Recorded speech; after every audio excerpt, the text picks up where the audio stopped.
السلام علیکم ورحمۃ اللہ وبرکاتہ۔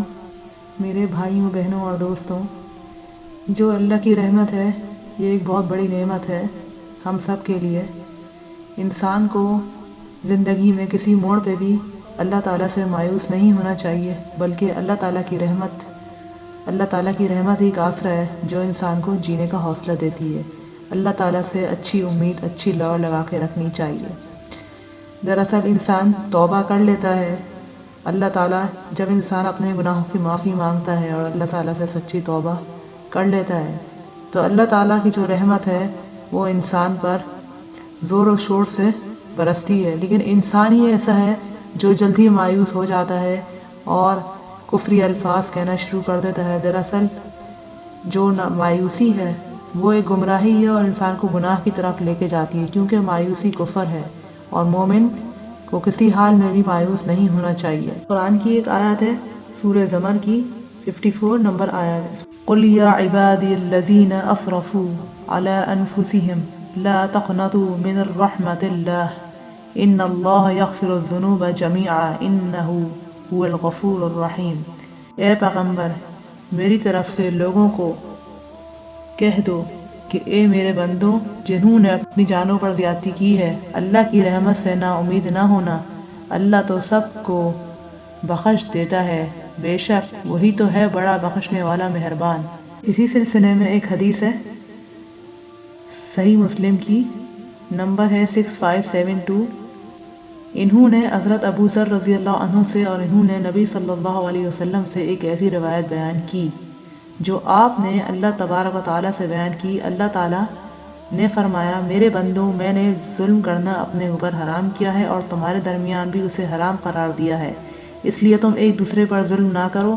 میرے بندوں، تم سب کے سب گمراہ ہو سوائے اس کے جسے میں ہدایت دے دوں، اس لیے مجھ سے ہدایت مانگو، میں تمہیں ہدایت دوں گا۔ میرے بندوں، تم سب کے سب بھوکے ہو سوائے اس کے جسے میں کھلاؤں، اس لیے مجھ سے کھانا مانگو، میں تمہیں کھلاؤں گا۔ میرے بندوں، تم سب کے سب ننگے ہو سوائے اس کے جسے میں لباس پہناؤں، لہذا مجھ سے لباس مانگو، میں تمہیں لباس پہناؤں گا۔ میرے بندوں، تم دن رات گناہ کرتے ہو اور میں ہی سب کے سب گناہ معاف کرتا ہوں، سو مجھ سے مغفرت مانگو، میں تمہارے گناہ معاف کروں گا۔ میرے بندوں، تم کبھی مجھے نقصان پہنچانے کی طاقت نہیں رکھو گے کہ مجھے نقصان پہنچا سکو، نہ کبھی مجھے فائدہ پہنچانے کے قابل ہوگے کہ مجھے فائدہ پہنچا سکوں۔ میرے بندوں، اگر تمہارے پہلے والے اور تمہارے بعد والے اور تمہارے انسان اور تمہارے جن سب مل کر تم میں سے ایک انتہائی متقی انسان کے دل کے مطابق ہو جائیں تو اس سے میری بادشاہت میں کوئی اضافہ نہیں ہو سکتا۔ میرے بندوں، اگر تمہارے پہلے والے اور تمہارے بعد والے اور تمہارے انسان اور تمہارے جن سب مل کر تم میں سے سب سے فاجر آدمی کے دل کے مطابق ہو جائیں تو اس سے میری بادشاہت میں کوئی کمی نہیں ہوگی۔ میرے بندوں، اگر تمہارے پہلے اور تمہارے پچھلے اور تمہارے انسان اور تمہارے جن سب مل کر ایک کھلے میدان میں کھڑے ہو جائیں اور مجھ سے مانگے اور میں ہر ایک کو اس کی مانگی ہوئی چیز عطا کر دوں تو اس سے جو میرے پاس ہے اس میں اتنا بھی کم نہیں ہوگا جو اس سوئی سے جو سمندر میں ڈالی اور نکال لی جائے۔ کتنی واضح حدیث سے ہمیں پتہ چلتا ہے کہ اللہ تعالیٰ کی رحمت جو ہے وہ جوش مارتی ہے کہ اللہ تعالیٰ کہتے ہیں کہ مجھ سے مانگو، ہم ہی غفلت میں ہیں، ہم ہی نہیں مانگتے، ہمارے مانگنے میں کوتاہی ہے۔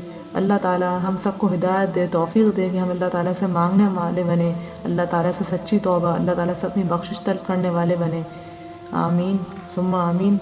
ایک اور جگہ حدیث ہے صحیح مسلم کی 6969، حضرت ابو ہریرہ رضی اللہ عنہ سے روایت ہے کہ نبی صلی اللہ علیہ وسلم نے فرمایا، اللہ تعالیٰ نے جب مخلوق کو پیدا فرمایا تو اپنی کتاب میں لکھ دیا اور وہ کتاب عرش کے اوپر اس کے پاس ہے، یقیناً میری رحمت میری غضب پر غالب ہوگی۔